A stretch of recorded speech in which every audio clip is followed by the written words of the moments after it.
Alright guys, so I'm going over doing some comments while I'm sitting here waiting to unload to get this all situated. And just come across a question. He said, so let's say I'm on DAT and I find a load.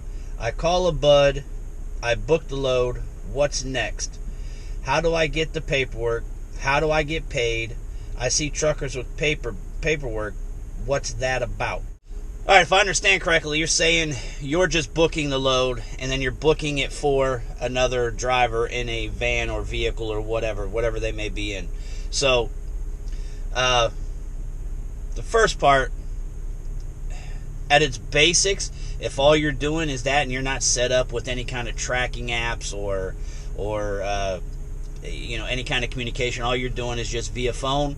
So the first thing you're going to do is, once you've booked that load, you're going to get what's called a rate con, sometimes referred to RC. So you're going to get that rate con from the broker, and the broker is who you're dealing with on that load board. So this is all going to happen via email. You're going to get the rate con sent to you.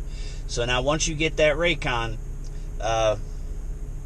tidbit, if you can, you hold off on signing the rate con until everything's situated and everything, and then send it in. Make sure you read your rate con very thoroughly so that there's not anything in there that they're hiding.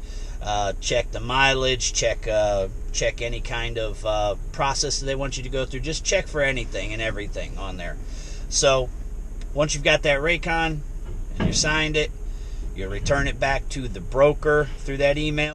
Once you get that rate con signed and you send it back to the broker, you'll take on that rate con, you're going to see your pickup information, your delivery information, your agreed upon rate, any kind of disclosures that the broker has, so on and so forth.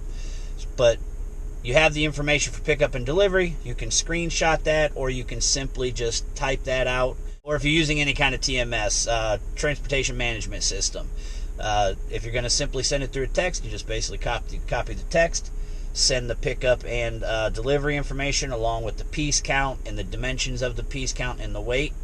So you'll send that to him in a text. He receives it. He acknowledges he received it. So then he's going to go to the pickup location at the scheduled time. Once you get to the shipper, and that's where your pickup is. Once you get to the shipper's going to give the driver what's called a BOL, bill of lading. Now, in some instances, very rare, but in some instances, the shipper may not have a BOL. So what I've done is I carry blank BOLs with me that you can purchase off of Amazon or at some truck stops, possibly Office Max or something like that. So I carry blank BOLs. So in some cases, you'll just write out a BOL on your own, and they'll sign off on it. Your driver will sign off on it. Everybody agrees everything on the BOL is correct. Other times, use a packing slip. Just had this happen the other day. When I picked up, they didn't have a BOL, but they did have a packing slip attached to the freight. And I just told them, I said, hey, if I can just get 2 copies of the packing slip, that's going to suffice. Because on the packing slip is also going to say where it picked up, where it's delivering to, and what the freight is. So, worst case scenario, sometimes I've even just gotten an email, and then we've just handwritten what the freight is and verified the address that it's going to and all of those things. So a bill of lading, the paperwork is usually gotten 99.9% of the time. That paperwork that you're asking about is given by the shipper to the driver. Now, that BOL is also what you're going to use to get paid. So how you get paid is with that BOL. That BOL becomes your POD, your proof of delivery, which that's going to be sent at the end of the load to the broker via an email.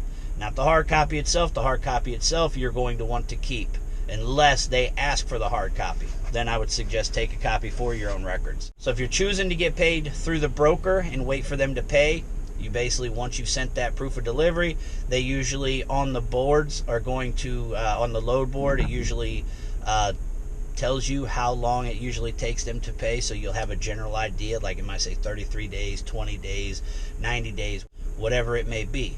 So That's how long you know you have to wait. So you can either wait for them to pay you by invoicing them that way, by sending just that POD, the BOL at the end of the load, or you can use what most people are using, which is a factoring company. A factoring company is going to take a percentage out, normally right around 2-3%. Us, we pay 3%, and we use Truck Stop. What you do with them is, on top of sending that copy of that BOL to the broker when the load's done, once we want to get paid, we are sending a copy of the BOL and the rate con.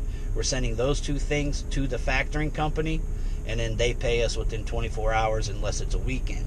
So that's how you get paid. That's the process of paperwork. That's where you get the paperwork. That's how the process works. That's how you get paid. So if you have any other questions on that, feel free to comment below, and I'll reply to them as soon as I can. Hopefully I took care of that and answered that to your satisfaction.